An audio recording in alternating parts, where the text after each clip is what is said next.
News Services Division of All India Radio presents Radio Newsreel.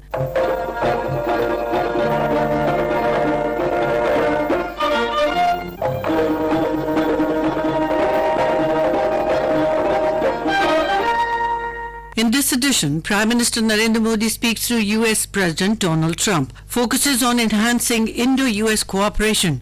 Vice President M. Venkaiah Naidu emphasizes on the need to keep ideology and politics out of educational institutions, and first ever Antarrashtriya Yoga Divas Media Awards presented to 30 media houses for promoting yoga. Prime Minister Narendra Modi said that India-US relations, which are built on trust, mutual respect and understanding, have grown from strength to strength. Conveying his New Year greetings to US President Donald Trump over the phone, Mr. Modi expressed his desire to continue working with him for enhancing cooperation in all areas of mutual interest. The Prime Minister highlighted significant progress made in deepening strategic partnership between the two countries in the previous year. President Trump expressed satisfaction at the achievements in the relationship in the last few years and reiterated his readiness for further deepening bilateral cooperation. A report. A readout released by White House in Washington after the telephonic conversation said Prime Minister Modi and President Trump reviewed regional security matters as well. Prime Minister Modi last shared stage with President Trump in September last year at the Howdy Modi event in Texas. In 2018, India hosted the inaugural 2+2 ministerial dialogue in New Delhi, led by External Affairs Minister and Defense Minister and their US counterparts, at which both sides agreed to expand defense and security cooperation. India and US also cooperate closely at multilateral organizations with Dipendra Kumar, Suparna Saikia, Delhi. Vice President M. Venkaiah Naidu has emphasized the need to keep ideology and politics out of our educational institutions. Speaking at the Silver Jubilee celebrations of National Assessment and Accreditation Council in Bengaluru today, he said, pious place of learning should not be safe havens for factionalism and altercations. On the need to improve the standard of education, the Vice President said that Niti Aayog has recommended an increase in the spending on education to 6% by 2022. Along with filling vacancies, academicians must augment knowledge, skills and capabilities of the teaching faculty. Saying that India spends less than 1% of GDP on research and development, he said private sector should increase their spending on this sector.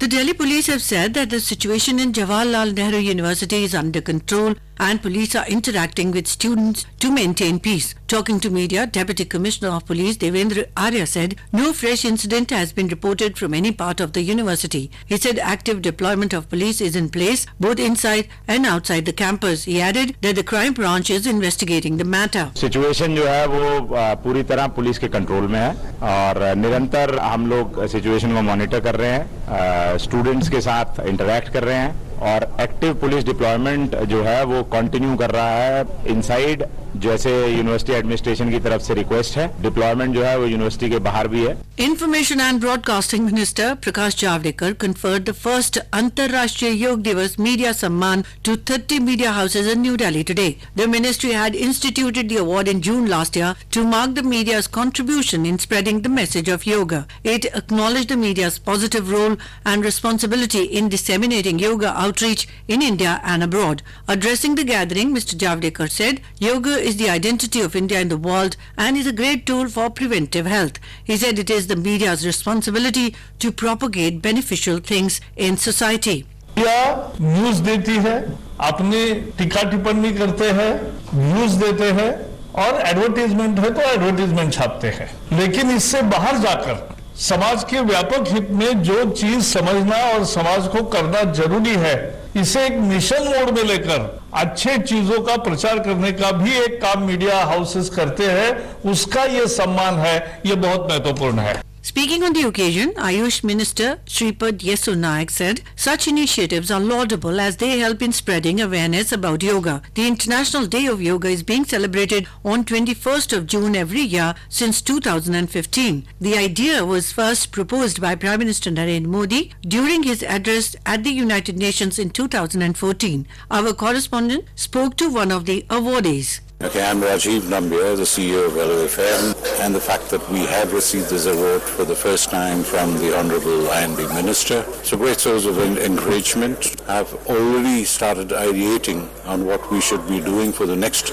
International Yoga Day. We did a huge event back in Trichy, and about 2,000 children gathered, and we practiced yoga on that day. In Bihar, Mission Indradhanush 2.0 has been launched for covering low immunization pocket of the state. The extensive immunization program will cover children up to 2 years of age and all pregnant women. A report. The extensive immunization is focused on 225 blocks of 36 districts in the state. Health volunteers are visiting doorsteps in selective areas to provide vaccination. The Universal Immunization Program provides the life-saving vaccines to all children free of cost to protect them against tuberculosis, diphtheria, pertussis, tetanus, polio, hepatitis B, pneumonia and meningitis. The focus of immunization is on urban areas as well as tribal areas. Intensified Mission Indradhanush will be conducted till March 2020. With KK Lal's report from Patna, this is Diksha Saxena. Several parts of North India's hilly regions continue to receive precipitation. In Himachal Pradesh, severe cold tightened its grip across the state as middle and high hills receive snowfall with scattered showers in plains. Intermittent snowfall is being experienced at high reaches of Lahaul and Spiti, Kinnaur, Kullu and Shimla districts today as well. More from our correspondent. Light rain and snowfall occurred at isolated places over the state during the past 24 hours. State capital Shimla, including Narkanda and Kufri, also received light snowfall. Due to heavy snowfall in tribal district Lahaul, Spiti and Kinnaur, people are facing difficulties as most of the circuit roads have been blocked and water supply has been frozen. On the other hand, Ani Banjar road has been blocked due to heavy snowfall at Jalodi Jot in Kullu district, whereas vehicles stranded due to snowfall between Palchan and Solang Nala have been pulled out safely last night. Meanwhile, Weather Department has issued the warning of heavy rainfall and snow at isolated places of high and mid hills with rains in plains during next 24 hours. Sanjeev Sundaryal, Shimla. In Uttarakhand, the higher reaches of the hills, including Chardham, received snowfall while the lower areas were hit by showers as temperatures went down further throughout the state. The Gangotri and Yamunotri temples in Uttarkashi district, Kedarnath in Rudraprayag, besides Badrinath in Chamoli district were covered under thick layers of snow. The Kashmir Valley and several areas in Peet Panjal region and top reaches of Jammu division also received fresh snowfall yesterday. The government has asked states to lift the imported onion which they had demanded from the centre. Briefing reporters in New Delhi today, Food and Consumer Affairs Minister Ram Vilas Paswan said states had demanded over 33,000 tons of imported onion. He said more than 12,000 tons of onion has already arrived in different ports. Mr. Paswan said some states have withdrawn their demand and the ministry has written a letter to these states to lift the demanded onion. He said government will provide the imported onion at the rate of 49 to 58 rupees per kilogram. Mr. Paswan said One Nation One Ration Card initiative has been implemented in 12 states. The system will largely benefit numerous migratory beneficiaries such as labourers, daily wagers and other workers who frequently change their place of dwelling in search of employment or for other reasons across the country. Finance Minister Nirmala Sitharaman has said that Centre has taken several steps for traders and working for more simplification of the Goods and Services Tax (GST). She was addressing National Traders Convention of Confederation of All India Traders (CAIT) New Delhi today. A meeting of state and central government officers was held today under the chairmanship of Revenue Secretary to simplify GST norms. Ms. Sitharaman said government has also sought suggestions from traders of the indirect tax. The government has launched a computer-generated documentation identification number DIN system which provides for a transparent and recorded communication between the tax department and taxpayers. The minister said the system will ensure greater accountability and transparency in tax administration. Ms. Sitharaman said government has brought a new scheme which assures a minimum monthly pension to shopkeepers and retail traders after attaining the age of 60.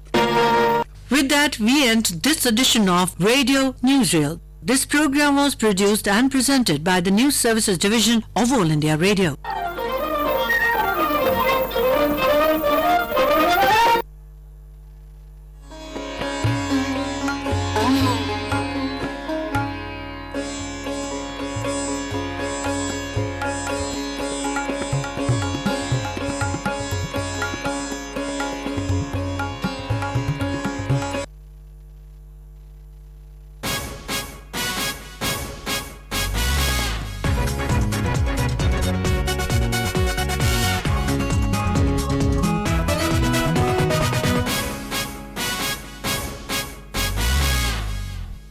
नमस्कार, good evening, शुभ संध्या दोस्तों। भारत और श्रीलंका के बीच 3 T20 अंतर्राष्ट्रीय cricket मैचों की श्रृंखला का दूसरा मैच इस समय इंदौर में जारी है और जबरदस्त टक्कर चल रही है। हमारे पास जिस समय हम स्टूडियो में आए थे उस समय तक श्रीलंका के 6 विकेट गिर चुके थे, 127 रन बना दिए थे। खेलों की इस बहुत ही अहम खबर के अलावा और भी बहुत कुछ ताजा तरीन खबरें हमारे पास, क्या कुछ है वो खबरें, वो सब कुछ आपको बताने सुनाने और स्टूडियो में मौजूद अपने एक्सपर्ट से उन खबरों पर चर्चा करने के लिए हम हाजिर हैं एक बार फिर आपके पसंदीदा स्पोर्ट्स प्रोग्राम स्पोर्ट्स स्कैन में।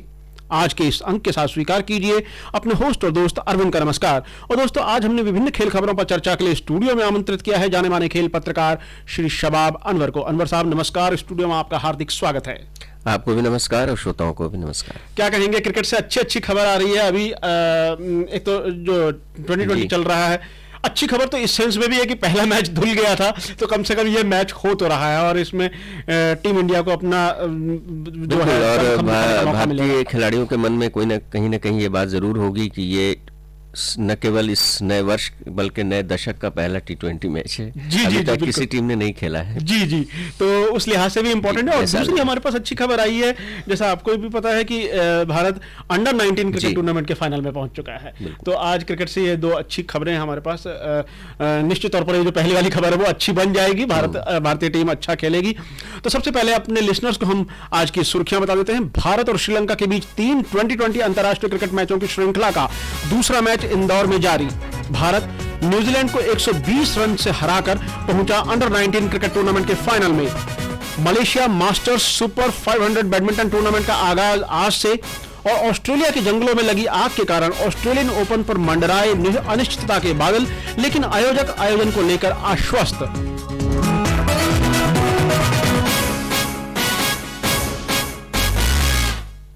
इंदौर में भारत और श्रीलंका के बीच 3 T20 अंतर्राष्ट्रीय क्रिकेट मैचों की श्रृंखला का दूसरा मैच जारी है। भारत ने टॉस जीतकर गेंदबाजी का फैसला किया है और दोस्तों, जिस समय तक हम स्टूडियो में आ रहे थे उस समय तक श्रीलंका ने 18 ओवर में 6 विकेट पर 127 रन बना लिए थे। क्या कहेंगे, विद इन रीच लग रहा है भारत के लिए? नहीं, बिल्कुल एक सम्मानजनक स्कोर की तरफ बढ़ना चाह रहा था श्रीलंका, लेकिन अचानक जिन्हें पहले स्पेल में आपको याद होगा विकेट नहीं मिला था, हालांकि उनकी वापसी हुई है और चूंकि फिट नहीं थे वो और माना जा रहा था कि शानदार वापसी होगी, लेकिन उन्हें काफी निराशा हाथ लगी क्योंकि 8 के एवरेज से उनके पहले स्पेल में रन बने। लेकिन जब ऐसा लग रहा था कि तेजी के साथ रन बनने जा रहे हैं तो उन्होंने एक ब्रेक दिया। हालांकि कुलदीप यादव उसके अगले ओवर में अगर उनका कैच अगर पकड़ लिया जाता तो स्थिति और भी खराब हो जाती श्रीलंका की। लेकिन 18 ओवर में 6 विकेट पे 127, 12 बचे हुए गेंदों पर कितना रन बना पाता है, हालांकि उसमें से कई गेंद अब तक निकल चुकी होंगी। तो इसमें भारतीय बल्लेबाजी का जो डेप्थ है जी, उसके हिसाब से अगर देखा जाए तो मतलब बहुत मुश्किल काम नहीं है और भारत को नए साल बल्कि नए दशक का पहला T20 मैच जीतना चाहिए। एग्जैक्टली। और दोस्तों, जैसा हमने आपको पहले भी बताया कि भारतीय टीम इसलिए भी खुश होगी क्योंकि पहला मैच जो 5 जनवरी को गुवाहाटी में खेला जाना था वो भारी वर्षा के कारण रद्द कर दिया गया था। और जैसा हमने बताया कि एक और हमारे पास अच्छी खबर है क्रिकेट की। भारत ने न्यूजीलैंड को 120 रन के बड़े अंतर से हराकर अंडर 19 क्रिकेट टूर्नामेंट के फाइनल में जगह बना ली है। 4 देशों की इस टूर्नामेंट में भारत की यह लगातार तीसरी जीत है। भारत ने निर्धारित 50 ओवर में 7 विकेट पर 252 रन बनाए थे। जवाब में न्यूजीलैंड की टीम 35 ओवर और 5 गेंदों में ही 132 रन पर सिमट गई। क्या कहेंगे, बहुत ही अच्छी उपलब्धि और खास तौर पर इसमें भारतीय जीत में सिद्धेश वीर, तिलक वर्मा और ये कहना चाहिए शशांक रावत, इनका ये सब ऐसे खिलाड़ी हैं जिनको उभारने की जिम्मेदारी राहुल द्रविड़ के हाथों में है। इस समय राहुल द्रविड़ नई पौध को पिछले कई वर्षों से सींच रहे हैं और आप देखते होंगे कि अंडर 19 में भारतीय टीम लगातार विश्व कप में अच्छा प्रदर्शन कर रही है निरंतरता के साथ। और उसके बाद जितने भी जो नई टीम सीनियर टीम राष्ट्रीय टीम चयनित होती है उसमें किसी न किसी तरीके से हर टीम में हम देखते हैं कि एक अंडर 19 का चेहरा सामने आता है। बिल्कुल बिल्कुल। तो जिन खिलाड़ी ने अभी न्यूजीलैंड के विरुद्ध प्रदर्शन किया है अंडर 19 वर्ल्ड प्रतियोगिता में, तो उसमें कुल मिलाकर अगर कहा जाए कि राहुल द्रविड़ को इसका श्रेय जाता है। एग्जैक्टली। क्योंकि वो बहुत ही तन्मयता के साथ अपनी जिम्मेदारी। वैसे शबाब साहब, आपने मेरे एक तरह से कहना चाहिए कि मेरे मन की बात कह दी। मेरी ये पर्सनल ओपिनियन है कि ये अच्छा हुआ कि राहुल द्रविड़ मेन टीम के कोच नहीं बने बल्कि ये अंडर 19 के बने, क्योंकि मुझे लगता है व्यक्तिगत तौर पर कि राहुल द्रविड़ जो नए खिलाड़ी हैं उनको वो एक सेफ हैंड्स में रहने चाहिए और राहुल द्रविड़ से ज्यादा सेफ और कोई नहीं कोच हो सकता था। और देखिए, आपने देखा होगा कि पिछले दिनों उनके बेटे ने दोहरा शतक लगाया जी। तो उसके बारे में राहुल द्रविड़ ने कहा कि मैं समित की तरह ही सारे खिलाड़ियों को समझता हूं जितने भी युवा क्रिकेटर हैं, और वो एक ऐसा बच्चा है जिसने 2018 में भी लगातार 3 अर्धशतक लगाए थे स्कूली क्रिकेट में, और उसके बाद अभी दोहरा शतक लगाया अंडर 14 में। क्योंकि द्रविड़ का डेडिकेशन शुरू से ही, तो जिस तरह से वो नेट्स पे रहते हैं और प्रायोरिटी देते हैं अच्छे बल्लेबाजों को कि अच्छे जो खिलाड़ी हैं, तो कुल मिलाकर भारत के लिए और पूरे भारतीय क्रिकेट के लिए ये बहुत अच्छी बात है कि राहुल द्रविड़ युवा चेहरों को देख रहे हैं, और लगातार जैसा कि हम सब देख रहे हैं कि इस प्रतियोगिता में भी शानदार प्रदर्शन भारतीय अंडर 19 टीम कर रही है, और हर सीनियर्स टीम में अंडर 19 टीम का एक सदस्य हर सिलेक्शन में जरूर रहता है। बिल्कुल, बहुत बड़ा अचीवमेंट। और आज के मैच में दोस्तों तेज गेंदबाज सुशांत मिश्रा का भी विशेष योगदान रहा, क्योंकि उन्होंने 35 रन पर 3 विकेट लिए, और जैसा हमने बताया कि सिद्धेश वीर ने का योगदान रहा, 71 रन बनाए उन्होंने, तिलक वर्मा ने 59 रन बनाए, और शशांक रावत ने ताबड़तोड़ 39 रन बनाए 34 गेंदों में, 2 चौके और 1 छक्का जड़ते हुए। भारत ने इससे पहले दक्षिण अफ्रीका को 66 रन से और जिम्बाब्वे को 89 रन से हराया था। फाइनल बृहस्पतिवार को खेला जाएगा। बात कर लेते हैं बैडमिंटन की। Malaysia masters super 500 badminton tournament आज से कुआलालंपुर में शुरू हो गया, लेकिन आज जो है उत्साहवर्धक खबर नहीं आई, क्योंकि आज क्वालिफाइंग मुकाबले खेले जाने थे। भारत के लक्ष्य सेन, जिनसे काफी उम्मीदें पिछले वर्ष जगी थी, वो और शुभंकर डे क्वालिफायर्स में हार गए। इस कारण वो मुख्य ड्रॉ में जगह नहीं बना पाए। लक्ष्य को पुरुष सिंगल्स क्वालिफायर में डेनमार्क के हेंस क्रिस्टियन सोलबर्ग विटिंग्स के खिलाफ हार का सामना करना पड़ा। गैर वरीयता प्राप्त लक्ष्य को 49 मिनट चले कड़े मुकाबले में विटिंग्स ने 11-21, 21-18, 21-14 से पराजित किया। एक अन्य क्वालिफाइंग मुकाबले में शुभंकर डे को मलेशिया के डेरिल ल्यू के खिलाफ 15-21, 15-21 से हार झेलनी पड़ी। महिला डबल से भी अच्छी खबर नहीं आई, क्योंकि वहां के क्वालिफाइंग मुकाबले में पूजा डांडू और संजना संतोष की जोड़ी को सिति फादिया सिल्वा रामधंती और रिबिका सुबियार्तो की इंडोनेशियाई जोड़ी के खिलाफ 15-21, 10-21 से शिकस्त झेलनी पड़ी। आज डबल्स में मुख्य ड्रॉ के भी कुछ मुकाबले खेले गए, और वहां से भी अनफॉर्चुनेटली अच्छी खबर नहीं है। पुरुष डबल्स में सात्विक साईराज रंकी रेड्डी और चिराग शेट्टी, जिन्होंने कि पिछले साल बहुत अच्छी उपलब्धियां हासिल की थी, उनकी जोड़ी को पहले दौर में ही हार का सामना करना पड़ा। क्या कहेंगे, सात्विक और चिराग की जो जोड़ी है, जो कि 12वें नंबर की जोड़ी है दुनिया में, उनको पहले दौर में ओंग यू सिन और तियो ई की मलेशियाई जोड़ी ने 21-15, 18-21, 21-15 से पराजित किया। आपको याद होगा कि इस टूर्नामेंट के शुरू होने से पहले इस जोड़ी के बारे में, खासकर जो ये दोनों खिलाड़ी हैं, उनके बारे में काफी कुछ लिखा गया था जी। और सारे जो विशेषज्ञ हैं उन्होंने ये उम्मीद जाहिर की थी कि कम से कम शुरुआत अच्छी होगी इस टूर्नामेंट में। कितना आगे बढ़ पाएंगे, चूंकि सब युवा खिलाड़ी हैं, अनुभव की कमी है, लेकिन आपने बिल्कुल सही कहा कि शुरुआत बहुत ही निराशाजनक हुई, और अभी भारत का कोई भी खिलाड़ी क्वालिफाइंग राउंड से आगे बढ़ता हुआ नजर नहीं आ रहा है। तो एक तरह से कहा जा सकता है कि शुरू में ही या पहले ही दिन कहा जाए कि भारतीय चुनौती समाप्त हो चुकी है जी। अब सभी निगाहें अब मुख्य ड्रॉ पे होंगी, क्योंकि ड्रॉ में तो सब बड़े मुश्किल है, चूंकि काफी रेटिंग वाले खिलाड़ी। एग्जैक्टली, जो मैं आपसे यही बात करने जा रहा था कि जो महिला सिंगल्स है, चलो वहां तो उम्मीदें लगती हैं, वैसे तो उम्मीद पे दुनिया कायम है, लेकिन जो पुरुष सिंगल्स है आज कुछ अच्छे रिजल्ट भारत की ओर से आने चाहिए थे, जो हालांकि एक जो मैच पहला मैच था लक्ष्य वाला, उनकी एक सफलता यही रही कि वो 3 सेट तक ले गए उस मैच को। इसके अलावा वो कुछ कर नहीं पाए। तो उनका वैसे ले गए वो 3 गेम तक, लेकिन उसके बावजूद भी उनको मतलब जो हमको लग रहा था कि वो सफलता लेंगे, वो नहीं मिल पाई। मैं पुरुष सिंगल्स की बात कर रहा था। पुरुष सिंगल्स में काफी टफ है मुकाबला, क्योंकि कल पुरुष सिंगल्स में दुनिया के पूर्व 6 नंबर के खिलाड़ी पारुपल्ली कश्यप को पहले दौर में शीर्ष वरीयता प्राप्त और दुनिया के नंबर 1 खिलाड़ी जापान के केंटो मेमोटा के खिलाफ खेलना है, जबकि किदाम्बी श्रीकांत को दूसरी वरीयता प्राप्त चीनी ताइपे के चाउ टिएन चेन के साथ खेलना है। तो दोनों ही मुकाबले हमारे खिलाड़ी हमारे भी एक खिलाड़ी अच्छे खिलाड़ी हैं। बिल्कुल। तो इन दोनों खिलाड़ियों से तो काफी उम्मीदें हैं जी, क्योंकि इन दोनों ने अगर पूर्व में देखा जाए तो काफी अच्छा प्रदर्शन किया है, लेकिन जैसा कि आपने कहा कि जो प्रतिद्वंदी हैं वो थोड़ा मजबूत है रेटिंग के हिसाब से भी, और अगर टूर्नामेंट में अगर उनके आंकड़े देखे जाए जीत और हार के, तो मुझे काफी उम्मीदें रहेंगी महिला सिंगल से, क्योंकि 6ठी वरीयता प्राप्त पीवी सिंधु को पहले दौर में रूस की येवगेनिया कोसेत्स्काया से खेलना है, और मुझे लगता है कि वो बिल्कुल लगभग उनके लिए केक वॉक होना चाहिए। जबकि साइना नेहवाल पहले दौर में बेल्जियम की लियोन टेन के साथ खेलेंगी। और दोस्तों कल ही मिक्स्ड डबल्स में प्रणव जेरी चोपड़ा और एन सिक्की रेड्डी की जोड़ी का सामना शीर्ष वरीयता प्राप्त झेंग सी वेई और हुआंग यांग क्यों की चीनी जोड़ी से होगा। और दोस्तों अभी हमारी सहयोगी नीलम ने हमारे पास अपडेट दिया है कि श्रीलंका ने दूसरे T20 क्रिकेट मैच में भारत के सामने जीत के लिए 143 रन का लक्ष्य रखा है। श्रीलंका ने निर्धारित 20 ओवर में 142 रन बनाए। क्या कहेंगे? बिल्कुल, ये लक्ष्य ऐसा है जिसके करीब भारत को पहुंचने में कोई परेशानी नहीं होनी चाहिए। जैसा कि हम सब जानते हैं कि भारत की जो बल्लेबाजी का डेप्थ है, जो गहराई है भारत की बल्लेबाजी में, वो बहुत अच्छी है। वैसे अनिश्चितताओं का खेल तो क्रिकेट है ही है, बिल्कुल पहले से कुछ कहा नहीं जा सकता, लेकिन मुझे ऐसा लगता है कि भारतीय टीम को ये लक्ष्य प्राप्त करने में कोई परेशानी 7 रन से बमुश्किल थोड़ा सा ऊपर थोड़ा सा एवरेज है, और ये T20 में कम एवरेज माना जाता है, साधारण औसत माना जाता है, और यहाँ तक पहुंचना कोई मुश्किल काम नहीं होना चाहिए। लेकिन श्रीलंका के जो 2 गेंदबाज हैं, जो कि उनके जो ओपनिंग बॉलर हैं दोनों, वो थोड़ी सी परेशानी पैदा कर सकते हैं। और पहले टॉस जीत करके क्षेत्ररक्षण का निर्णय अगर भारतीय कप्तान ने लिया था तो वहां पर एक बड़ा कारण था कि कंडीशन काफी हेवी था शुरुआती दौर में, हालांकि वो चीजें अब खत्म हो गई होंगी। जी, और रुक कर लेते हैं टेनिस के कोर्ट्स की ओर।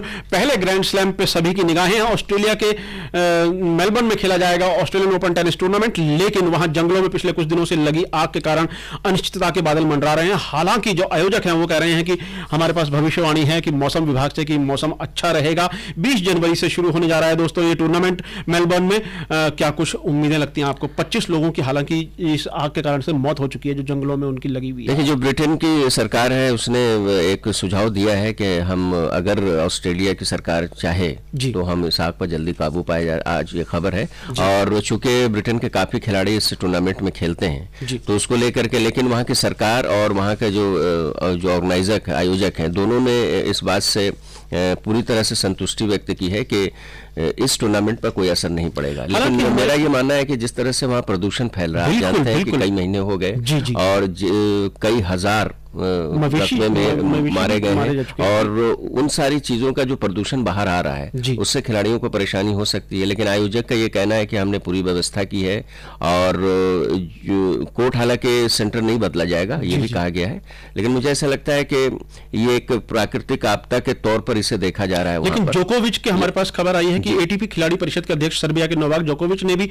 सुझाव दिया है कि टूर्नामेंट में विलंब करने पर विचार किया जा सकता है। हालांकि टेनिस अभी तक आयोजक ने और सरकार दोनों की तरफ से ने भी कहा है कि उनको पूरी उम्मीद लगती है कि बिल्कुल ठीक रहेगा और टूर्नामेंट निर्धारित तिथि को शुरू होगा। टेनिस की ही एक और खबर है कि Prajnesh Gunneswaran Bendigo Challenger tennis tournament के दूसरे दौर से बाहर हो गए हैं। दूसरे दौर में प्रजनेश को जापान के टेरो डेनियल ने 4-6, 6-7 से हराया। और अब एक बहुत ही अहम खबर हम आपको दे दें कि खेलो इंडिया गेम्स जो हैं वो यूथ गेम्स शुरू होने वाले हैं शुक्रवार से गुवाहाटी में, और वहां पे भाग लेने वाली टीमों का आना भी शुरू हो गया है। लेकिन क्या लगता है आपको, वहां पे वर्षा से कुछ थोड़ा सा मौसम वहां पे खराब है, और जो एक आपको पता होगा एक बड़ा तिरंगा जो लगाया गया है, जो कि एशिया का तीसरा बड़ा झंडा हो सकता है, ठीक गुवाहाटी स्टेडियम के ऊपर में लगाया गया पश्चिमी दिशा में, वो आकर्षण का केंद्र रहेगा। और इसके अलावा बहुत सारे अन्य कार्यक्रम हैं, स्वयं प्रधानमंत्री जी वहां जाएंगे। और लेकिन अभी जो 2 दिन पहले की बात है और आज सुबह तक वहां का मौसम काफी खराब था। कुल खेत पत्रकार वहां गए, उनसे बात हुई थी, उनके कहने का था कि जो पिछले हफ्ते से जो वर्षा शुरू हुई है वो रुक रुक कर अभी तक जारी है। लेकिन इंडोर गेम्स जो हैं वो पूरी तरह से बाधित नहीं होंगे, क्योंकि इंडोर गेम से कोई फर्क नहीं पड़ता। आउटडोर गेम्स में थोड़ी बहुत समस्या आ सकती है, लेकिन चूंकि अभी 3-4 दिन का समय है तो इसलिए वहां के आयोजक इसमें लगे हुए हैं। और चूंकि ये एक तरह से एक सरकारी प्रतियोगिता है, युवा खिलाड़ियों के लिए व्यवस्था काफी अच्छी की गई है, वहां की राज्य सरकार भी इसमें शामिल है, और जो खेल प्राधिकरण है, यानी राज्य खेल प्राधिकरण और केंद्रीय राष्ट्रीय खेल प्राधिकरण, दोनों ही इसमें अच्छे से जुटा हुआ है कि चूंकि सब युवा खिलाड़ी हैं, उन्हें किसी तरह की परेशानी नहीं हो जाए। लेकिन कुछ एथलेटिक्स के इवेंट्स हैं जो ट्रैक गीला होने के कारण प्रभावित हो सकते हैं निश्चित तौर पर। और खेलों के मुख्य कार्यकारी अधिकारी अविनाश जोशी और संयुक्त मुख्य कार्यकारी अधिकारी ए अंगामुथु ने आकाशवाणी से बातचीत के दौरान आश्वस्त किया कि किसी को भी सुरक्षा के संबंध में चिंतित होने की आवश्यकता नहीं है। उन्होंने बताया कि खेलों के दौरान 3 स्तरीय सुरक्षा व्यवस्था की जाएगी। दोनों ने खेलो इंडिया के गुवाहाटी में आयोजन के लिए असम की जनता के उत्साह की प्रशंसा की। निश्चित तौर पर असम की जनता इस चीज के लिए प्रशंसनीय है। वहाँ की जनता ऐसे भी खेल प्रेमी है, काफी गेम्स वहाँ पे हो चुके हैं, राष्ट्रमंडल खेल वहाँ हुए हैं, उससे पहले क्रिकेट काफी पहले से वहाँ हो रहा है। और अनवर साहब, अब घड़ी की तेजी से बढ़ती सुइयां हमको इशारा कर रही हैं कि आज के इस कार्यक्रम को यहीं विराम दें। आप स्टूडियो में आए विभिन्न खेल खबरों पर चर्चा की, इसके लिए आपका बहुत बहुत धन्यवाद। नमस्कार, गुड नाइट, शुभ रात्रि।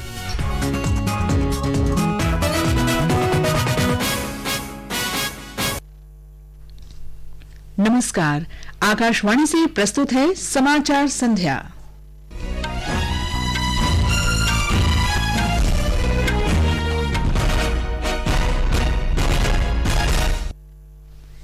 दिल्ली की एक अदालत ने निर्भया सामूहिक दुष्कर्म और हत्या मामले में 4 दोषियों को इस महीने की 22 तारीख को तिहाड़ जेल में फांसी दिए जाने का वारंट जारी किया।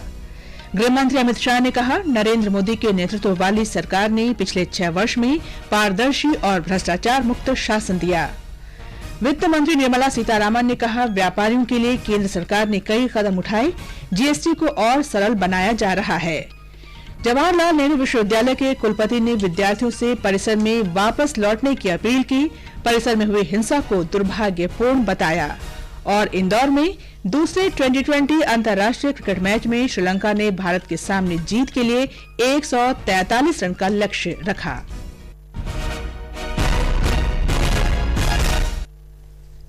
समाचार संध्या के साथ मैं कनकलता।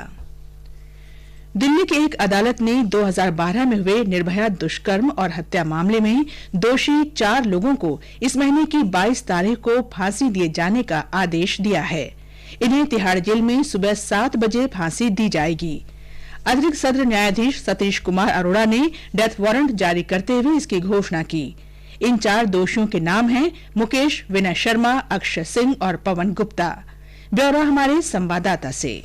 दोषियों ने 23 वर्ष की पैरामेडिकल छात्रा निर्भया के साथ 16 दिसंबर 2012 की रात को दक्षिण दिल्ली में चलती बस में इस जघन्य अपराध को अंजाम दिया था। पीड़िता ने जिंदगी की जंग लड़ते हुए 29 दिसंबर को सिंगापुर के माउंट एलिजाबेथ अस्पताल में दम तोड़ दिया था। इस जघन्य घटना की देश और दुनिया भर में व्यापक निंदा हुई थी। घटना के 6 दोषियों में से एक ने तिहाड़ जेल में आत्महत्या कर ली थी। एक अन्य दोषी नाबालिग था, जिसे 3 वर्ष तक सुधार गृह में रखने के बाद रिहा कर दिया गया। बाकी अभियुक्तों का फास्ट ट्रैक न्यायालय में मुकदमा चला, जिसमें न्यायालय ने उनको दोषी पाया और उनको मौत की सजा दी। 2017 में सर्वोच्च न्यायालय ने भी दिल्ली उच्च न्यायालय और सत्र न्यायालय द्वारा दी गई सजा को बरकरार रखा।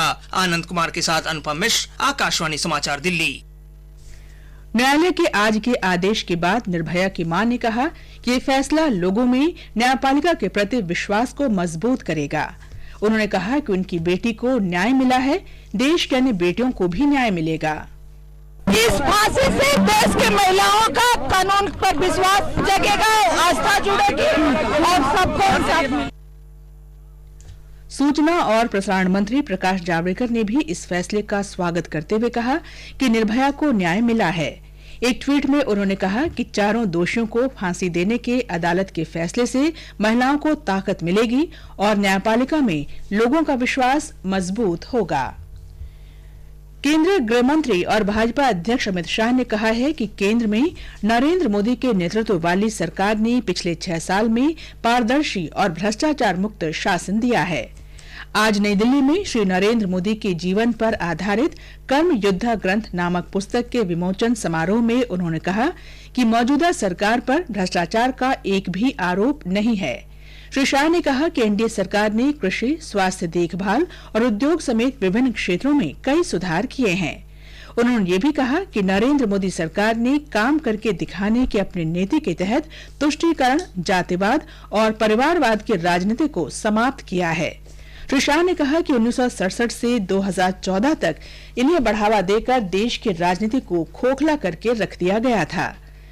गृहमंत्री ने कहा कि चाहे अनुच्छेद 370 हो, शरणार्थियों की नागरिकता का मामला हो, अयोध्या भूमि विवाद हो या 3 तलाक का मुद्दा हो, सरकार ने सभी पर ठोस कदम उठाए हैं। नागरिकता संशोधन कानून के बारे में भारतीय जनता पार्टी के जन जागरूकता अभियान के दौरान वरिष्ठ पार्टी नेता तथा सूचना तथा प्रसारण मंत्री प्रकाश जावड़ेकर ने आज राष्ट्रीय राजधानी के मद्रासी कैंप, शांति विहार और मोतीबाग क्षेत्र में लोगों को इसकी जानकारी दी। श्री जावड़ेकर ने कहा कि ये कानून शरणार्थियों को नागरिकता देने के लिए है, न कि किसी को नागरिकता से वंचित करने के लिए है। उन्होंने कहा कि कुछ लोग इस कानून के बारे में जानबूझकर समाज में भ्रम और अफवाहें फैला रहे हैं। श्री जावड़ेकर ने कहा कि देश के 130 करोड़ लोग इस कानून का स्वागत कर रहे हैं, क्योंकि भारत में जन्मे किसी नागरिक पर इसका कोई प्रभाव नहीं होगा। उन्होंने कहा कि जो लोग भ्रम फैलाने का प्रयास कर रहे हैं वे सफल नहीं होंगे। ये समाचार आप आकाशवाणी से सुन रहे हैं।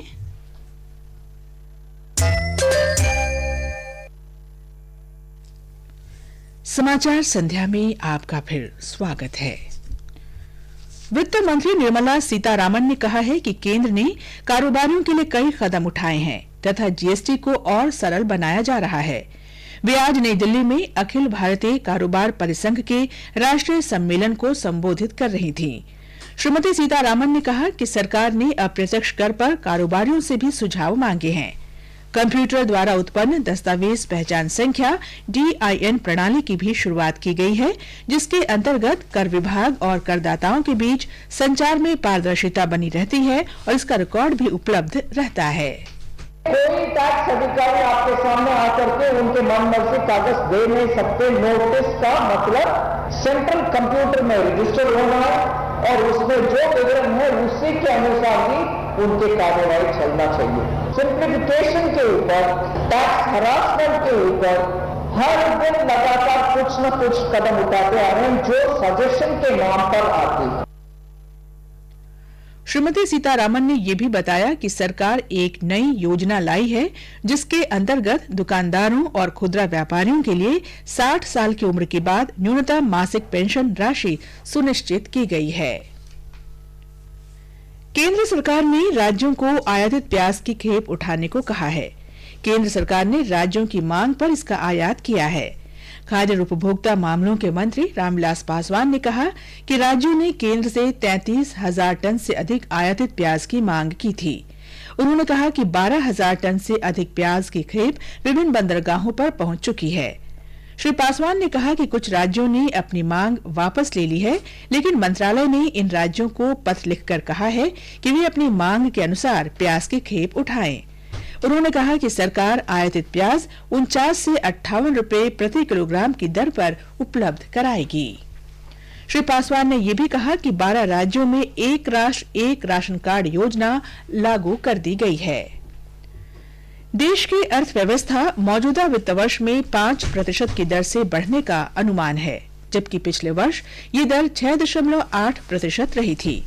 राष्ट्रीय सांख्यिकी कार्यालय द्वारा जारी राष्ट्रीय आय के पहले अग्रिम अनुमानों के अनुसार मुख्य रूप से विनिर्माण क्षेत्र में सुस्ती के कारण विकास दर में कमी का अनुमान है।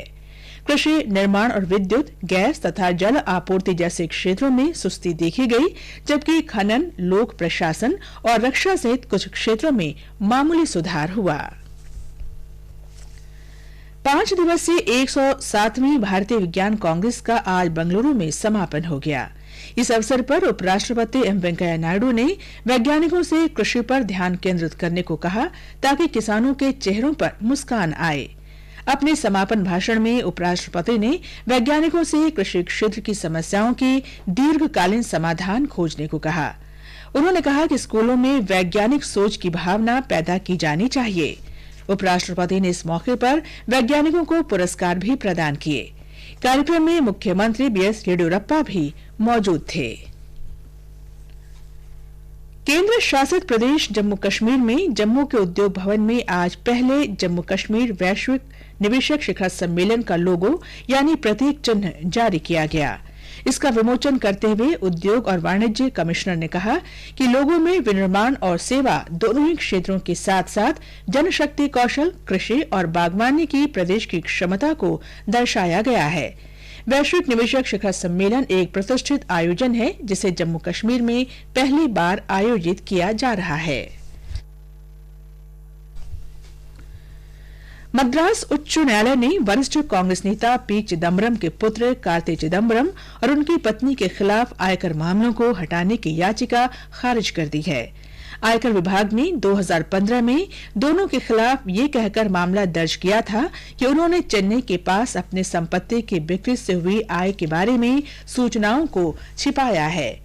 न्यायालय ने इस मामले की अगली सुनवाई के लिए 21 जनवरी की तारीख तय करते हुए दोनों याचिकाकर्ताओं को इस दिन अदालत में मौजूद रहने को कहा है। ये समाचार हमारी वेबसाइट newsonAIR.com हिंदी और हमारे mobile app news on AIR पर भी उपलब्ध हैं। ये आकाशवाणी है। जवाहरलाल नेहरू विश्वविद्यालय के कुलपति एम जगदेश कुमार ने सभी विद्यार्थियों से कैंपस में वापस लौट आने की अपील की है। उन्होंने विद्यार्थियों को भरोसा दिलाया कि विश्वविद्यालय परिसर सुरक्षित क्षेत्र है। उन्होंने विश्वविद्यालय में हिंसा की घटना को दुर्भाग्यपूर्ण बताया। हमारा परिसर किसी समस्या के निदान के वास्ते बातचीत और चर्चा के लिए जाना जाता है। हिंसा कोई समाधान नहीं है। विश्वविद्यालय में सामान्य कामकाज के लिए हर संभव कदम उठाए जा रहे हैं। आइए पुरानी बातों को भूलकर नई शुरुआत करते हैं और विश्वविद्यालय को बेहतरीन बनाने के लिए मिलकर काम करते हैं। श्री जगदीश कुमार ने आरोप लगाया कि पंजीकरण प्रक्रिया का विरोध कर रहे कुछ विद्यार्थियों ने पिछले महीने की 14 तारीख को पंजीकरण कक्ष में तोड़फोड़ की थी तथा उन पर भी हमला किया था। इस बीच दिल्ली पुलिस ने कहा है कि विश्वविद्यालय में स्थिति नियंत्रण में है और वह शांति बनाए रखने में छात्रों के साथ विचार विमर्श कर रही है। पुलिस उपायुक्त देवेंद्र आर्या ने बताया कि विश्वविद्यालय परिसर में किसी अप्रिय घटना की कोई खबर नहीं है। विश्वविद्यालय परिसर के अंदर और बाहर पुलिस तैनात है। उन्होंने ये भी बताया कि अपराध शाखा मामले की जांच कर रही है। रिपब्लिकन पार्टी ऑफ इंडिया के अध्यक्ष और केंद्रीय सामाजिक न्याय तथा अधिकारिता राज्य मंत्री रामदास अठावले ने विश्वविद्यालय में हिंसा के लिए जिम्मेदार लोगों के खिलाफ कड़ी कार्रवाई की मांग की है। नई दिल्ली में पत्रकारों से बातचीत में उन्होंने कहा कि इस मामले की विस्तृत जांच की जानी चाहिए। उन्होंने छात्रों से विश्वविद्यालय परिसर में शांति बनाए रखने की अपील भी की। ईरान की संसद मजलिस ने आज एक अत्यंत महत्वपूर्ण विधेयक को मंजूरी दी, जिसमें अमेरिकी सेना और उनके रक्षा मंत्रालय को आतंकवादी संस्थाएं घोषित किया गया है। विधेयक में सरकार से कहा गया है कि वह जनरल कासिम सुलेमानी की मौत का बदला लेने के लिए ईरान की सेना इस्लामिक रेवोल्यूशनरी गार्ड्स को 20 करोड़ यूरो की राशि दे। ईरान की संसद के 233 सदस्यों ने अध्यक्ष लारिजानी के उन शब्दों को दोहराया जिसमें अमेरिकी राष्ट्रपति को अपनी कार्रवाई के नतीजे भुगतने का इंतजार करने को कहा गया था। मजलिस ने अमेरिकी हमले के खिलाफ कार्रवाई करने संबंधी विधेयक पर भी चर्चा की। इस बीच ईरान के केरमान शहर में जनरल कासिम सुलेमानी के जनाजे के दौरान मची भगदड़ में आज दर्जनों लोगों के मारे जाने की खबर है। ईरान के सरकारी टेलीविजन के अनुसार 35 लोग मारे गए हैं, जबकि 48 अन्य भगदड़ के दौरान घायल हुए हैं। इंदौर में श्रीलंका ने दूसरे 2020 क्रिकेट मैच में भारत के सामने जीत के लिए 143 रन का लक्ष्य रखा है। ताजा समाचार मिलने तक भारत ने दूसरे ओवर में बिना किसी नुकसान के 11 रन बना लिए थे। इससे पहले श्रीलंका ने निर्धारित 20 ओवर में 9 विकेट पर 142 रन बनाए। 3 2020 अंतर्राष्ट्रीय क्रिकेट मैचों की श्रृंखला का पहला मैच गुवाहाटी में भारी वर्षा के कारण रद्द कर दिया गया था। शुक्रवार से शुरू होने वाले तीसरे खेलो इंडिया युवा खेलों के लिए भाग लेने वाली टीमों का गुवाहाटी में आना शुरू हो गया है। एथलीटों और अधिकारियों के लिए 170 होटल बुक किए गए हैं। आकाशवाणी से एक टॉक शो के दौरान कामरूप जिले के उपायुक्त बिस्वजीत पेगू ने बताया कि खिलाड़ियों के लिए सुचारू इंतजाम किए जा रहे हैं। राष्ट्रपति रामनाथ कोविंद ने आज कावरत्ती में लक्षद्वीप के पहले सुपर स्पेशलिटी अस्पताल की आधारशिला रखी। लक्षद्वीप के 2 दिन के दौरे पर पहुंचे राष्ट्रपति ने भरोसा दिलाया कि यहां के विकास पर विशेष ध्यान दिया जा रहा है। उन्होंने लक्षद्वीप के प्रशासक को इस अस्पताल के निर्माण कार्य पर विशेष ध्यान देने को कहा। अंत में मुख्य समाचार एक बार फिर। दिल्ली की एक अदालत ने निर्भया सामूहिक दुष्कर्म और हत्या मामले में 4 दोषियों को इस महीने की 22 तारीख को तिहाड़ जेल में फांसी दिए जाने का वारंट जारी किया। गृह मंत्री अमित शाह ने कहा, नरेंद्र मोदी के नेतृत्व वाली सरकार ने पिछले 6 वर्ष में पारदर्शी और भ्रष्टाचार मुक्त शासन दिया। वित्त मंत्री निर्मला सीतारामन ने कहा, व्यापारियों के लिए केंद्र सरकार ने कई कदम उठाए, जीएसटी को और सरल बनाया जा रहा है। जवाहरलाल नेहरू विश्वविद्यालय के कुलपति ने विद्यार्थियों को परिसर में वापस लौटने की अपील की। परिसर में हुई हिंसा को दुर्भाग्यपूर्ण बताया। और इंदौर में दूसरे 2020 अंतर्राष्ट्रीय क्रिकेट मैच में श्रीलंका ने भारत के सामने जीत के लिए 143 रन का लक्ष्य रखा। इसके साथ ही समाचार संध्या का ये अंक समाप्त हुआ। नमस्कार।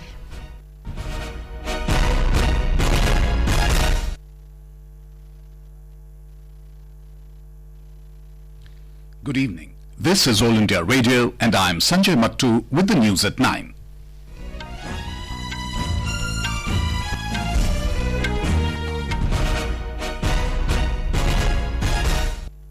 The headlines.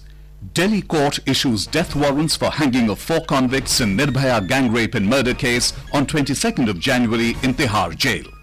Home Minister Amit Shah says Narendra Modi-led government provided transparent and corruption-free governance in last 6 years. Finance Minister Nirmala Sitharaman asserts centre has taken several steps for traders and is working to further simplify the goods and services tax. Jawaharlal Nehru University Vice-Chancellor urges students to return to the campus, terms the violence on the premises as unfortunate. And in cricket, Sri Lanka sets a target of 143 runs for India in second T20 international at Indore.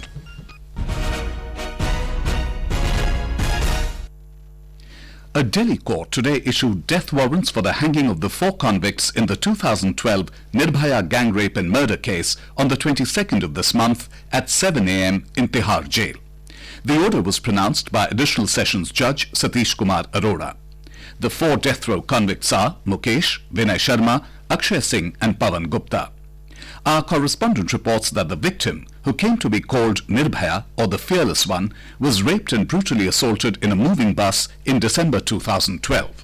The 23-year-old paramedic student was brutally assaulted on a moving bus in South Delhi on 16 December 2012. She died on 29 December at Mount Elizabeth Hospital in Singapore. The incident was widely condemned both in India and abroad. One of the 6 accused in the case, Ram Singh, committed suicide in Tihar jail. A juvenile who was among the accused was convicted by Juvenile Justice Board and was released from a reformation home after serving a 3-year term. The rest of the accused went on trial in a fast-track court and were found guilty and sentenced to death. The Supreme Court in its 2017 verdict had upheld the capital punishment awarded to them by the Delhi High Court and the trial court in the case. With Anand Kumar, Anupam Mish, AR News, Delhi. Nirbhaya's mother, who had petitioned for the death warrant, said she has waited 7 years for justice. She said this judgment will reinforce people's faith in the judiciary. She said her daughter will get justice and daughters of the country will get justice. इस फांसी से देश के महिलाओं का कानून पर विश्वास जगेगा, आस्था जुड़ेगी और सबको साथ में. Welcoming the verdict, Information and Broadcasting Minister Prakash Javadekar said justice has been delivered to Nirbhaya. In a tweet, he said the Delhi court's verdict will empower women and strengthen people's faith in the judiciary. BJP President and Union Home Minister Amit Shah today said that the Narendra Modi-led government at the centre has provided transparent and corruption-free governance in the last 6 years. He said there's no charge of corruption against the present dispensation. Mr. Shah was speaking at a book release function in New Delhi today. On the occasion, the Home Minister released a book titled Karma Yodha Granth, based on the life of Mr. Modi and the work done by him as the Prime Minister. Addressing the gathering, Mr. Shah said that the NDA government has brought a lot of reforms in various sectors, including agriculture, healthcare and industry. He said the Narendra Modi government has abolished the politics of appeasement, casteism and politics of dynasty through the politics of performance. He said these were the 3 diseases which weakened the politics of the country from 1967 to 2014. Finance Minister Nirmala Sitharaman has said that the centre has taken several steps for traders and is working to simplify the Goods and Services Tax or GST further. She was addressing the National Traders Convention of the Confederation of All India Traders in New Delhi today. A meeting of state and central government officers was held today under the chairmanship of the Revenue Secretary to simplify GST norms. Ms. Sitharaman said the government has also sought suggestions from traders on the indirect tax. The centre has launched a computer-generated Documentation Identification Number or DIN system, which provides for a transparent and recorded communication between the tax department and taxpayers. The minister said the system will ensure greater accountability and transparency in tax administration. कोई tax अधिकारी आपके सामने आकर के उनके मन मर्जी कागज दे नहीं सकते. नोटिस का मतलब सेंट्रल कंप्यूटर में रजिस्टर होना है और उसमें जो विवरण है उसी के अनुसार ही उनके कार्यवाही चलना चाहिए. सिंप्लीफिकेशन के ऊपर, टैक्स हरासमेंट के ऊपर हर दिन लगातार कुछ न कुछ कदम उठाते आ रहे हैं जो सजेशन के नाम पर आते हैं. The government has asked states to lift the imported onions which they had demanded from the centre. Briefing reporters in New Delhi today, Food and Consumer Affairs Minister Ramvilas Paswan said states had demanded over 33,000 tons of imported onions. He said more than 12,000 tons of onions have already arrived in different ports. Mr. Paswan said some states have withdrawn their demand, but the ministry has written a letter to these states to lift the demanded onions. He said the government will provide the imported onions at a rate of 49 to 58 rupees a kilogram. As part of the BJP's public awareness campaign on the Citizenship Amendment Act or CAA, Senior Party Leader and Information and Broadcasting Minister Prakash Javadekar today apprised the people about the law at Madrasi camp in Moti Bagh in the national capital. Addressing the people, Mr. Javadekar said that CAA is for providing citizenship to the refugees and not for depriving any person of citizenship. He said some people are deliberately creating misconceptions and spreading rumors in society regarding CAA. Mr. Javadekar said 130 crore people of the country are welcoming the law because it does not affect any citizen born in India. This is All India Radio giving you the news. For quick news updates, visit our News on AIR app and follow us on Twitter at AIR News Alerts. You can also visit our website newsonair.com. Jawaharlal Nehru University Vice-Chancellor M. Jagdish Kumar has urged all students to come back to the campus. He said the university campus is a secure place. Briefing the media in New Delhi today, Mr. Kumar termed the violence at JNU on Sunday as unfortunate and said his heart goes out to all injured students. Campus is a secure place. We should not be misled or become fearful because of some isolated incidents. Let us make a new beginning. Let us put all the past, whatever has happened, behind. The Vice-Chancellor also alleged that some of the students who opposed the registration process damaged the registration room and attacked him on the 14th of last month. Earlier in the day, the Delhi police said the situation in JNU is under control and the police is interacting with the students to maintain peace. Meanwhile, the President of the Republican Party of India and Union Minister Ramdas Athawale has demanded strict action against those responsible for violence in JNU. Briefing reporters in New Delhi today, Mr. Athawale said the matter should be thoroughly investigated. He also urged students to maintain peace in the campus. Delhi Chief Electoral Officer Ranbir Singh today said that Booth app will be used in 11 assembly constituencies in the national capital during the assembly polls next month. He said in these constituencies, photo voter slips will be issued and after scanning the QR code at the polling booth, a voter will be able to cast his or her vote. Addressing the media, Mr. Singh said there are around 1.47 crore voters in Delhi for these elections, out of which male voters are over 80,55,000, while the number of women voters is over 66,000. He said as many as 13,750 polling stations will be set up, which will be located at 2,689 locations. The polling for the 70-member Delhi Assembly will be held on February 8. The counting of votes will take place on February 11. The Madras High Court has rejected the plea filed by Karti Chidambaram, MP and son of senior Congress leader P. Chidambaram, and his wife to free them from a tax evasion case. The Income Tax Department filed a case in 2015 for alleged non-disclosure of their real income accrued in a sale of property near Chennai. Refusing to allow the plea, the court permitted the framing of charges against the two and posted the hearing for the 21st of this month.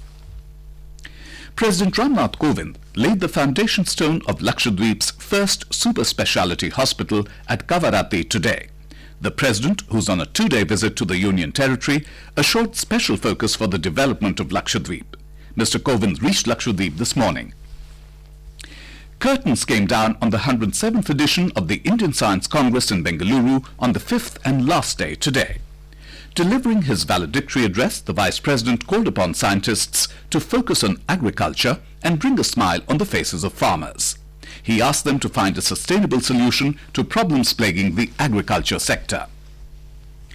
The Indian economy is estimated to grow at 5% in 2019-20 as against 6.8% in the previous fiscal. According to the first advanced estimates of national income released by the National Statistical Office or NSO today, the decline has been mainly on account of deceleration in the manufacturing sector growth, which is expected to come down to 2% in 2019-20 from 6.2% in the year-ago fiscal. Indian bourses today staged a recovery after 2 sessions of losses following somewhat calmer global markets as no further escalation in US-Iran tensions soothed investor nerves. A report. At the closing bell, the BSE benchmark Sensex was 193 points, or 0.47% higher at 40,869. Likewise, the broader Nifty closed 60 points, or 0.50% up at 12,053. The rupee appreciated by 11 paise to close at 71 rupees and 82 paise against US dollar. Gold prices fell by 420 rupees to 41,210 rupees per 10 grams in the national capital. Silver prices also plummeted by 830 rupees to 48,600 rupees per kilogram, and Brent crude prices were trading beyond $68.40 per barrel in intraday trade. Arjun Chaudhary for EIN News. On to international news. In Sri Lanka, the Tamil National Alliance or TNA today urged President Gotabaya Rajapaksa to take steps to fully settle the Tamil national issue and continue with the process initiated by the former government to draft a new constitution. Speaking in Parliament today, TNA MP M.A. Sumantiran said the assurance given to India on at least 3 occasions was to implement the 13th Amendment in full and build upon it so as to achieve meaningful devolution, including the full implementation of Tamil as an official language. His comments came as the Sri Lankan president has said that certain areas of the 13th Amendment of the Constitution cannot be implemented and called for politicians to look at alternative solutions. The 13th Amendment was brought up as part of the Indo-Sri Lanka Accord in 1987, and provincial councils were set up as part of devolution of powers to meet the aspirations of Tamil minorities. The Iranian parliament today approved a triple urgency bill which designates the US Army and the Pentagon as a terrorist entity. The bill further requires the government to allocate 200 million euros to the Islamic Revolution Guards Corps IRGC Quds Force to take revenge for the US killing of its top general Qasem Soleimani. IRGC's Quds Force commander General Soleimani, Iraq's Popular Forces commander Abu Mahdi al-Muhandis, as well as 8 other military men were killed in an airstrike by US forces in Baghdad. Meanwhile, dozens of mourners are feared killed after a stampede at the burial procession of top Iranian military commander Qasem Soleimani in his hometown in Kerman, where thousands had gathered to pay their last respects. According to Iran's state television, 35 people have reportedly died while 48 others were injured. In a related development, the US government today warned ships across West Asia waterways crucial to global energy supplies that there's a possibility of Iranian action against US maritime interests in the region. On to sports news now. Sri Lanka have set a victory target of 143 runs for India in the second T20 international cricket match now underway at Indore. In reply, the men in blue were 49-0 in 5 overs when reports last came in. Earlier put into bat, Sri Lanka scored 142-9 in the stipulated 20 overs. The first T20 match of the 3-match series at Guwahati was called off without a ball being bowled due to a wet outfield caused by a spell of heavy rain in Guwahati on the 5th of this month. In badminton, Indian shuttlers got off to a poor start at the Malaysia Masters at Kuala Lumpur today. Lakshya Sen failed to qualify for the main draw. Lakshya's compatriot Shubhankar Dey also failed to make the men's singles main draw. The biggest upset of the day for India was the ouster of the world number 12 men's doubles duo of Satvik Sairaj Rankireddy and Chirag Shetty. And now, before we end the bulletin, the headlines once again. Delhi court issues death warrants for hanging of 4 convicts in Nirbhaya gang rape and murder case on 22nd of January in Tihar jail. Home Minister Amit Shah says Narendra Modi-led government provided transparent and corruption-free governance in last 6 years. Finance Minister Nirmala Sitharaman asserts Centre has taken several steps for traders and is working to further simplify the goods and services tax. Jawaharlal Nehru University Vice-Chancellor urges students to return to the campus, terms the violence at the premises as unfortunate. And in cricket, Sri Lanka set a target of 143 runs for India in the second T20 International at Indore. And that's all in the news at 9. Good night.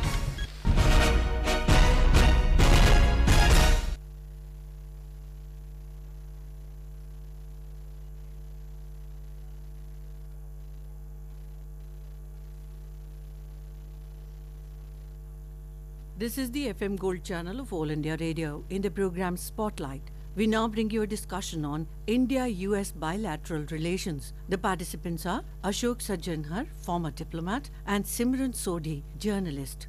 Ambassador, how do you see the overall relationship, especially when we see that the talks are still going on as far as trade is concerned? The relations, I think, are at a very good level, at a very good place. As you said, they have been increasing. They have been increasing, I would say, exponentially over the last few years. If you recall, when Prime Minister Modi went to the United States at the invitation of President Barack Obama, and he addressed the joint session of the US Congress, he said at that time that US-India ties, it's an indispensable partnership.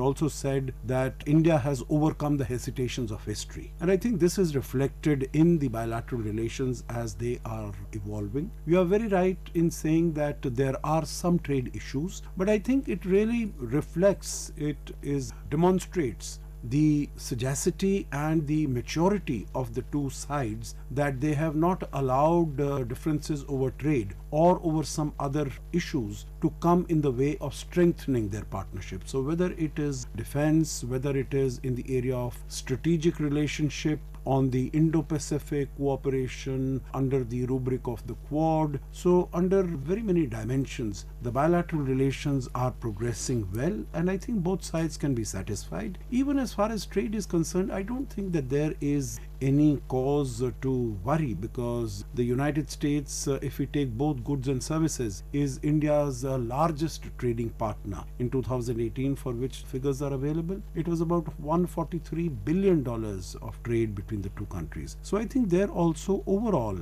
trade relations are also progressing well. Ambassador Sajjanhar, when we talk of trade relations between India and the US, or generally about the US and its trade relations today, one thing which is constantly coming up is the US-China trade war that is ongoing. Do you feel that that has a shadow or it has a fallout on India-US ties somewhere? Well, not exactly that, although it should be understood that President Trump, since the time that he has assumed charge in the White House, he has tended to look at all partnerships from the prism of bilateral trade and the bilateral trade deficit that the United States has with those countries. Now, trade relations between US and China can definitely not be compared to trade relations between US and India, because if you look at bilateral ties, US has a trade deficit of about, last year it was $419 billion with China. As far as India is concerned, the overall trade deficit that the United States has with India is to the tune of somewhere around $20 billion.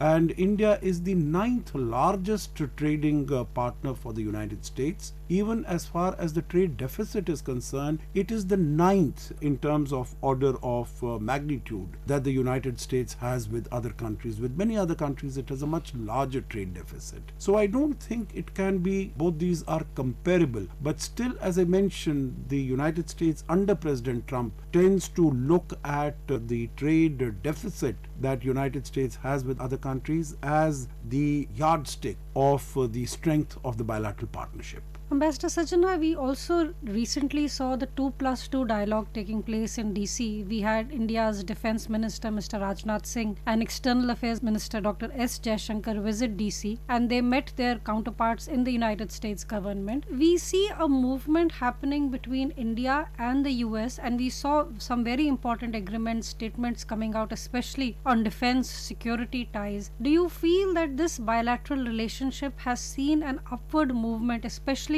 if we look at the last 2-3 years? Oh, absolutely. I think this is unarguably the most significant relationship that India has, and it is not only in the area of defense or strategic issues. We have a huge Indian diaspora there, 3 million, which is a little less than 1% of the population as far as United States is concerned, but it is the most educated, it is the most well-to-do immigrant diaspora in the United States, most prosperous, and they have been serving as good supporters and good ambassadors of India in bringing the two countries together. Today, the relationship between India and United States is a global strategic partnership. There are more than 60 areas of cooperation and collaboration, ranging all aspects of human endeavor, whether it is education, whether it is agriculture, it is cyber security, it is renewable energy, you name it, and it is being discussed between the two countries, and the two countries are collaborating in those areas. So I would say that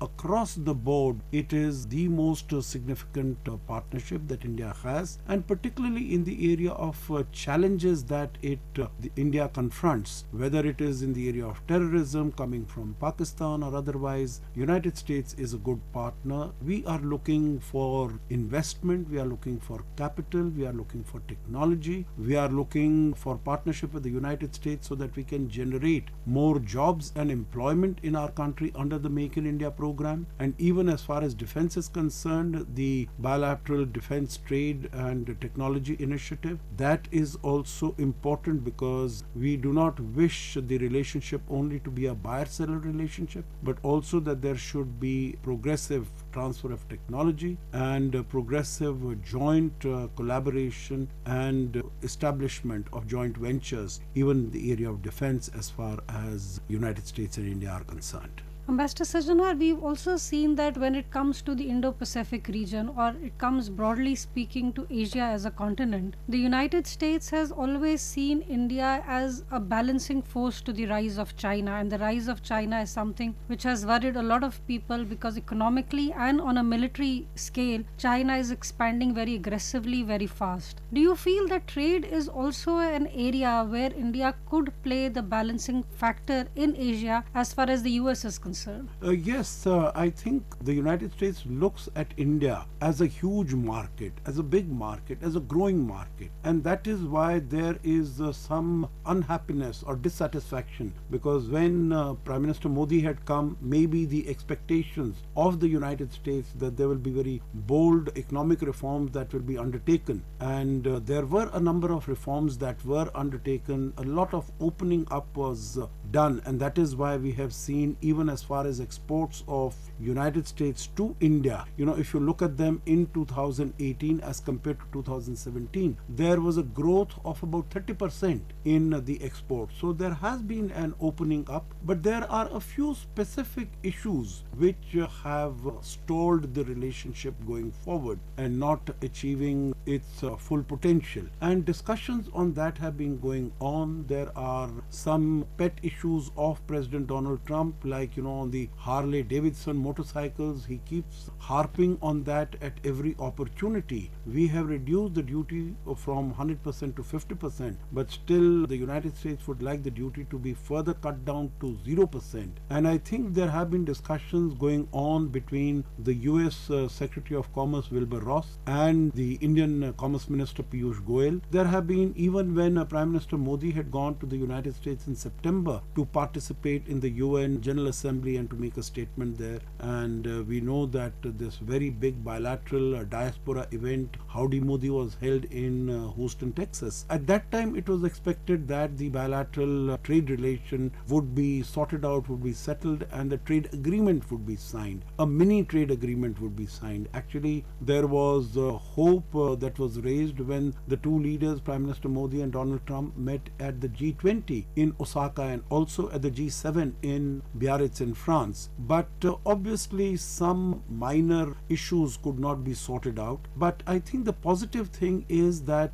differences in the trade have not been voiced openly over the last several months, over the last 6 months or so. I think the last time that President Trump spoke about it was before he went to Osaka. But after that, there has not really been, that was in June last year. And after that, there has not been much public comment on this particular issue. But I understand that there is very intense negotiation and discussion going on this subject, and hopefully we'll be able to see some positive results in the not too distant future. Ambassador Sajjanhar, as you pointed out, the event in Texas where Prime Minister Modi also had met US President Donald Trump, and it was a great moment for the India-US ties, and President Trump coming there and both our Prime Minister and the US President being together at a common forum. It gave a fresh, important insight into the depth of the India-US ties. Do you feel that this personal chemistry, which is very strong, and this bonhomie is on display on more than one occasion between the Indian leader and the US leader, do you feel this helps to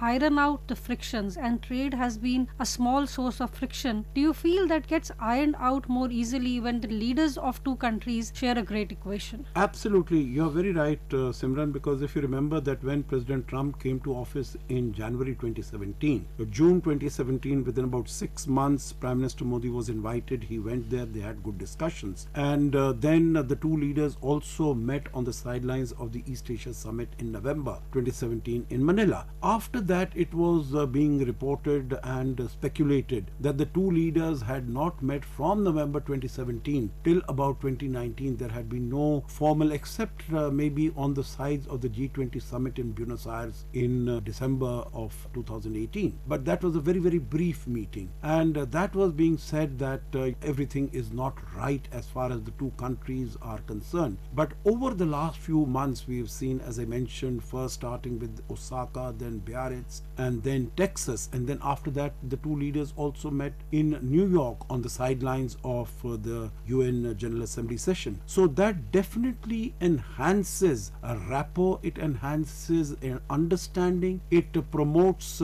better cooperation, and I think that is why we have not seen, as I mentioned, this reference to the tricky issues of trade between the two countries. I think both the leaders recognize and realize that their ministers, their officials are working on it, and they are trying to sort out the issues. So there'll be nothing positive gained by airing their views in public, loudly in public. And that is why both the sides have basically been focusing on the areas of convergence, which there are so many of them, as we have been talking about, whether it is in political or security or counterterrorism or strategic or defense. They have been speaking about those in public rather than speaking about the issue of trade, on which a few minor differences still manage to be there between the two sides. Ambassador Sajanhar, when we see India's trade ties and the FTAs, the free trade agreements that India has with various nations, or we are in talks with EU, for example, to have an FTA which is still in the works, we also saw recently India moving away from becoming a part of RCEP. Do you feel that when it comes to trade deals and trade agreements that India has to put in place with various, whether it is a regional bloc like ASEAN or it is individual countries like the US, do you feel that India has the right to be extra cautious, extra careful? Because at the end of the day, India is opening up this huge market, which is the country itself, and we have to be sure that India is also getting what is rightfully its due in terms of the access that India gets as a country. How do you look at the overall picture, especially in light of RCEP and what has just happened recently? In this context, Simran, we have to keep in mind that our experience so far with the FTAs has not been very happy, because over the last 15 years, all the FTAs that we have entered into, and particularly since you mentioned about RCEP, the FTA that we have with ASEAN, the CEPA, the Comprehensive Economic Partnership that we have with Japan or with South Korea, they have not helped us to increase our exports, and our imports have increased. So much so that our trade deficits with all these countries has risen very significantly after these FTAs, the Free Trade Area Agreements, were signed. If you look at the Regional Comprehensive Economic Partnership, from which we decided to move away at the last East Asia Summit and when RCEP negotiations were held, we need to recognize that out of the 15 countries with whom India was negotiating, we had trade deficits of about with 11 of them, and we had a total trade deficit of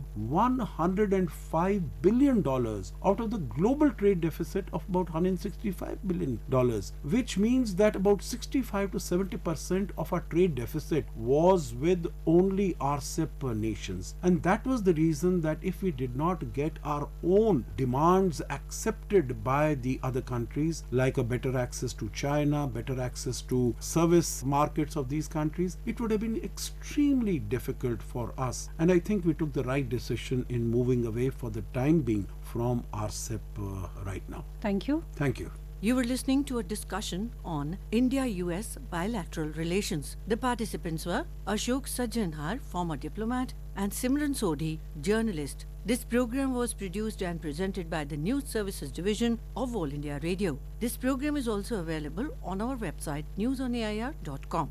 You can also follow us on the News on AIR app for updates. You may email your opinion about this program at airnsdtalks@gmail.com. Please stand by for our next program in a short while from now.